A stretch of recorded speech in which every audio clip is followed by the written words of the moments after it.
The Meadows, where recovery becomes reality.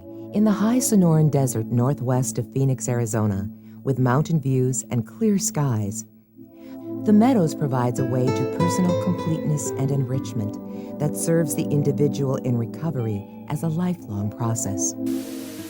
All I could do was cry. I just couldn't believe what was happening.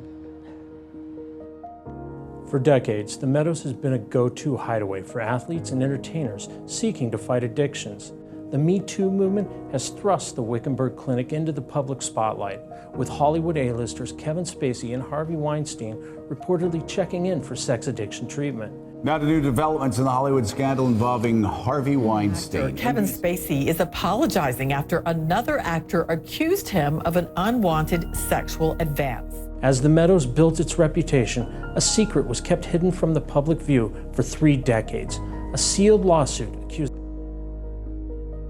Pat Melody, who founded the Meadows and ran it for 30 years, was accused of having sex with an employee at the Meadows, a woman who not only worked there as a nurse, but whom he also treated as a patient. His wife, Pia Melody, still worked at the Meadows as of 2018 and is responsible for developing the core therapy used there today. She was accused in the lawsuit of turning a blind eye to the sex. In court documents unearthed by the Arizona Republic, Pat and Pia Melody admitted the sex took place, but they claimed it was consensual. The 1988 lawsuit accused the Melodies of harassment, battery, wrongful termination, invasion of privacy, and malpractice. The former nurse who sued them, 74-year-old Ruth Hinkle, told the Arizona Republic she was a victim. Sometimes I wish I could just tell them all, just where to go. And the pain that they have put me through all these years. Afraid to meet anybody, afraid to see somebody. She said her life was crushed by the Melodies and what happened at the Meadows. Hinkle said it wasn't just the sex that sent her life into a spiral. It was also a forced confession rooted in the therapy developed by Pia Melody. So they'd say, well, what should we do? And so I'd make up what they should do, because that was easy. And then I'd go home and do it, because I didn't want to be a part of a staff that told the patient to do it and then didn't do it themselves. Talk the talk, but don't walk it. So I went home.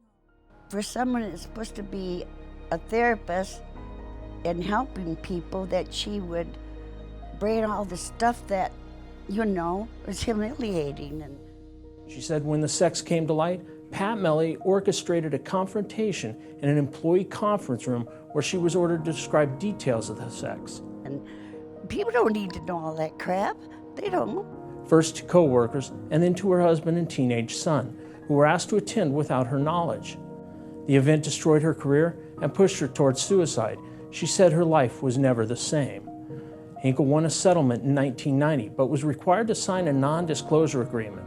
Most of the documents were sealed in Maricopa County Superior Court. Some, however, are now accessible to the public. A confrontation between patients and their family members in front of a larger group is still standard practice at the Meadows.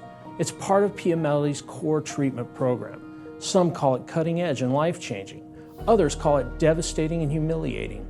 Pia Melody refused to respond to detailed questions about the case. The Meadows issued a statement saying any suggestion that Mr. Melody's conduct or the disputed allegations in a long-ago resolved lawsuit call into question the groundbreaking therapeutic work of Pia Melody is at odds with the facts. Experts on addiction treatment and workplace law say Hinkle's story raises legal and ethical questions that resonate today. She had been Pat Melody's therapy patient when the sex occurred and also his employee. Hinkle said she is done being the Melody's victims. It hurts. It hurts so bad. It really hurt.